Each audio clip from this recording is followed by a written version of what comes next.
একাদশ শ্রেণী যারা কলেজে এখনও ভর্তি হতে পারেননি এখনও, তাদের জন্য একটা দুঃসংবাদ এবং সুসংবাদ। তো আপনাদের 5 আগস্ট থেকে আপনাদের কলেজ চয়েস আবার চতুর্থ পর্যায়ে আবেদন শুরু হয়েছিল, কিন্তু দেশের মহামারীর কারণে বা দেশের সরকার এবং শিক্ষামন্ত্রী না থাকার কারণে কি সমস্যা হচ্ছে আপনাদের? তো আপনাদের সমস্যা হচ্ছে এটাই যে সে সমস্যাগুলোর সম্মুখীন আপনারা কিসের জন্য আবেদন করতে পারছেন না। তো মূলত আপনাদের কোনো শিক্ষামন্ত্রী কোনো কিছু না থাকার কারণে এই সমস্যাগুলোর সম্মুখীন আপনাদের হতে হচ্ছে।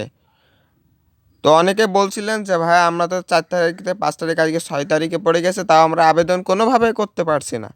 তো দেশের মহামারীর অবস্থার কারণে এবং শিক্ষামন্ত্রী কোনো কিছু সরকার না থাকার কারণে আপনাদের এই সমস্যার সম্মুখীন হতে হচ্ছে।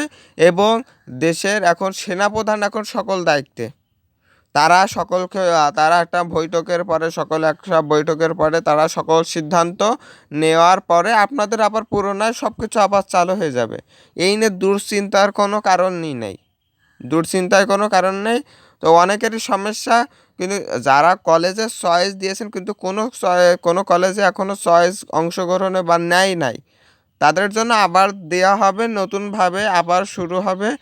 আবার যখন আমাদের সেনাপ্রধানের যখন ভর্তি অনুষ্ঠিত হবে এবং সকল ঢাকা এডুকেশন বোর্ডের সকল কার্যক্রম এখন সেনাপ্রধান করবে, দেশের সব কিছু এখন পরিচালনা সেনাপ্রধান করবে বা সেনাবাহিনী করবে। তো আমরা এসএসসি এবং এইচএসসি সকল আপডেট দিয়ে থাকি। সকল আপডেট পেতে আমাদের চ্যানেলটি সাবস্ক্রাইব করে রাখুন, পাশে থাকা বেল আইকনটি বাজিয়ে রাখুন। ধন্যবাদ সবাইকে। আজকে ভিডিওটি এই পর্যন্ত শেষ করছি। আসসালামু আলাইকুম।